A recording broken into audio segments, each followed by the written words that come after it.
Hello, Creeker Middle School. This is lesson 2 of the third week of extended learning. Hopefully, everything is going well for you. You are safe. You are able to keep up with e learning. Again, if you have any questions, concerns with any of the lessons, please don't hesitate to email me. So, the one we're looking at today, the topic is Indian removal.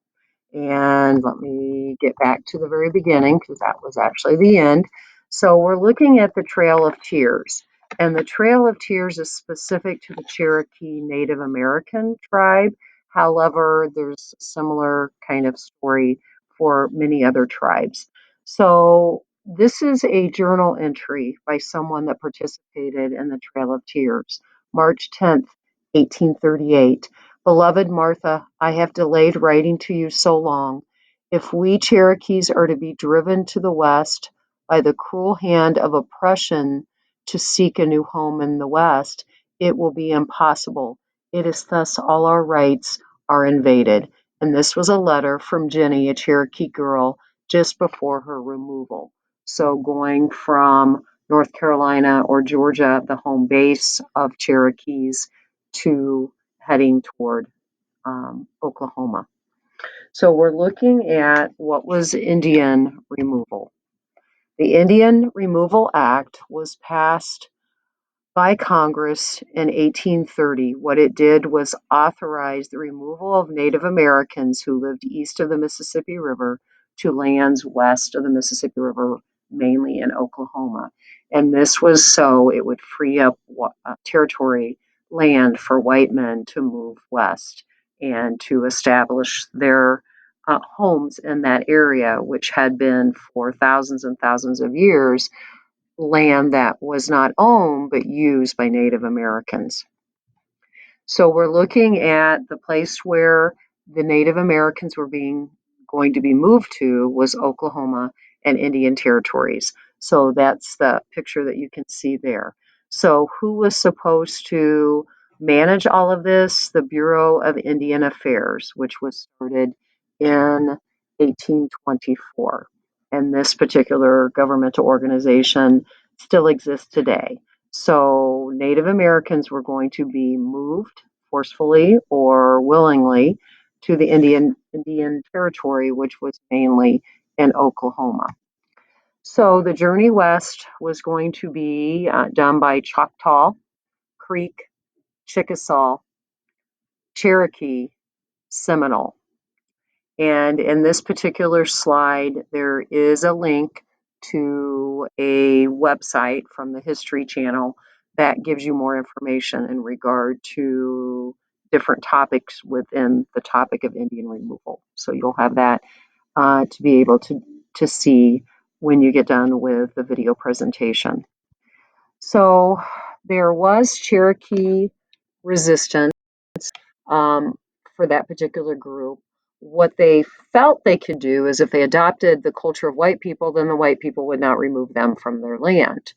And that worked for a little bit of time. So missionaries set up schools for children to learn English, to be able to read English, to be able to write English. And the Cherokee developed their own government, which was modeled after the United States government. So they had elections.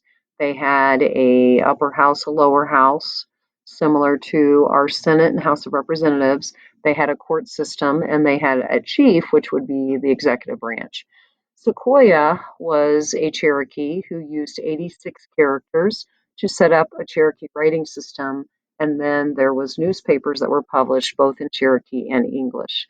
Gold was discovered on Cherokee land, so that kind of put a kibosh or an end to the thought that the Cherokee were going to be able to stay there because that meant money. So people were going to come in and take the land and then mine the gold.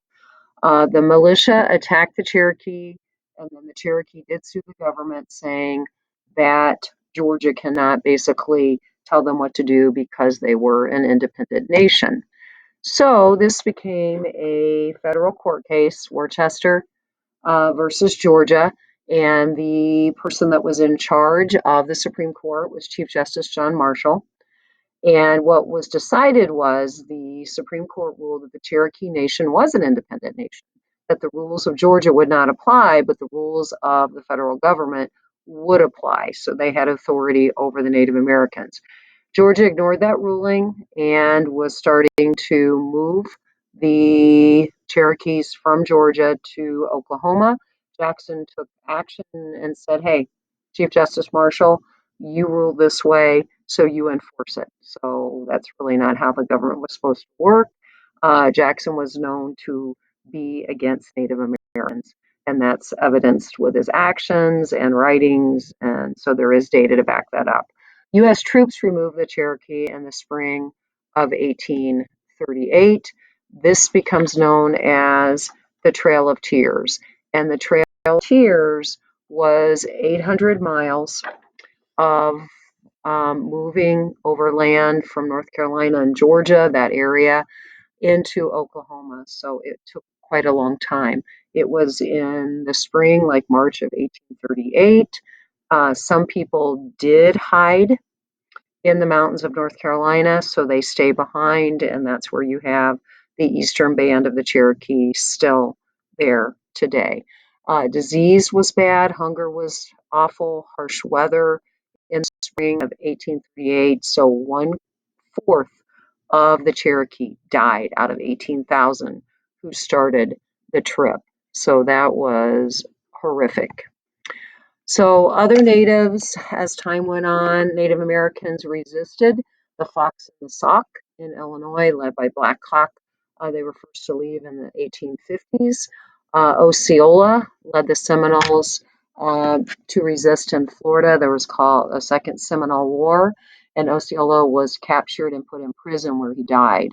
4,000 Seminole removed and many killed in that particular Second Seminole War. So this removal of Native Americans continued for over like a 20-year time frame.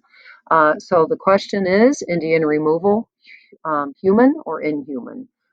Humane or inhumane is what we're looking at.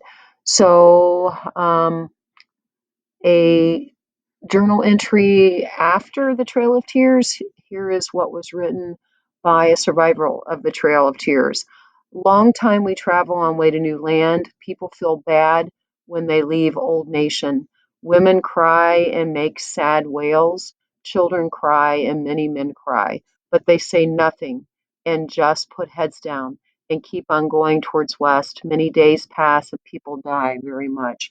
And you can see in this picture that there are armed military people that are all throughout this long mile after mile of wagon trains, children, men, women, the elderly. So, again, a very inhumane, many people would think, but that's kind of your question to answer. So, when you get done with this lesson, there is a Google Doc that has been pushed out to you to answer a few questions. Was the Indian Removal Act of 1830 fair to the Native Americans? Why, and so on. So there's 4 questions there.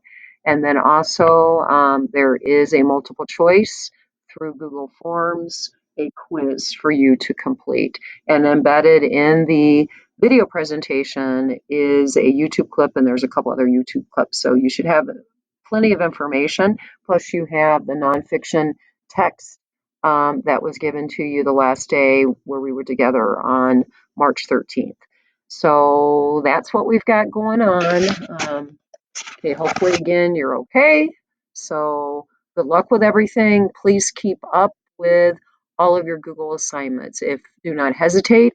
If you have anything you need to ask questions about, I will get back to you right away. All right, take care. And this should take care of the 3 weeks of lessons before spring break. Please make sure that you're working on those. All right, take care. Be safe. Goodbye.